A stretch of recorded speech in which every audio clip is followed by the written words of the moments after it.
சற்று முன் கிடைக்கப்பெற்ற மிக மிக முக்கியமான செய்தி ஒன்று வெளியாகி உள்ளது.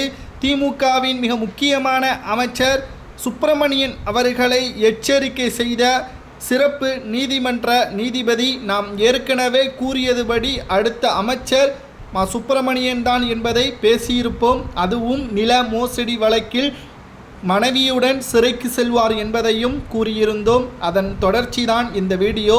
இன்றுதான் இந்த வழக்கு விசாரணை நீதிமன்றத்தில் வந்துள்ளது.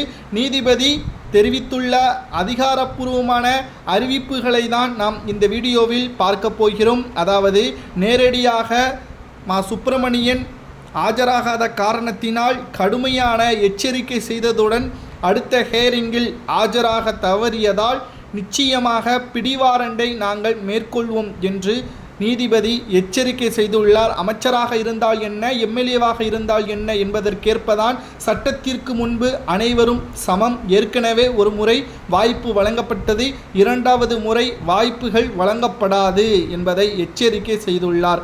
அதாவது இந்த வழக்கு எதற்காகவென்றால் சிட்கோ நிலத்தை போலி ஆவணங்கள் மூலம் தனது மனைவி காஞ்சனாவின் பெயரில் மாற்றி பெற்றதாக 2019 சிபிசிஐடி போலீசார் வழக்கு பதிவு செய்தனர்.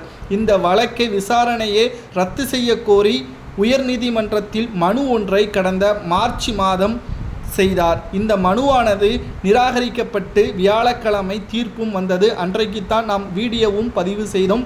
இந்த வழக்கில் சுப்பிரமணியன் அவர்கள் நிச்சயமாக தண்டிக்கப்படுவார். அவர் மட்டுமல்ல, அவரது மனைவியும் தண்டிக்கப்படுவார் என்பதை நாம் கூறியிருந்தோம். அதன் தொடர்ச்சி தான் இன்றைக்கு நடைபெற்ற விசாரணையில் சுப்பிரமணியன் அவர்கள் ஆஜராகவில்லை. அதற்கான காரணத்தை அவர் கூறியிருக்கிறார்.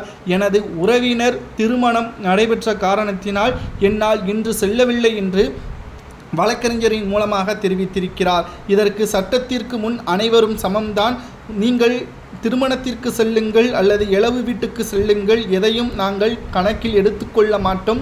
இன்று உங்களது பெயரில் நடைபெறக்கூடிய நீதிமன்ற வழக்கில் ஆஜராகாத காரணத்தினால் அடுத்த ஹியரிங் மே 23 நடைபெறக்கூடிய ஹியரிங்கில் வரவில்லை என்றால் பிடிவாரன், அமைச்சராக இருந்தாலும் பிடிவாரன் மூலமாக கைது செய்யக்கூடிய ஒரு சூழலை உருவாக்கிவிட வேண்டாம் என்று எச்சரிக்கை செய்திருக்கிறார் நீதிபதி.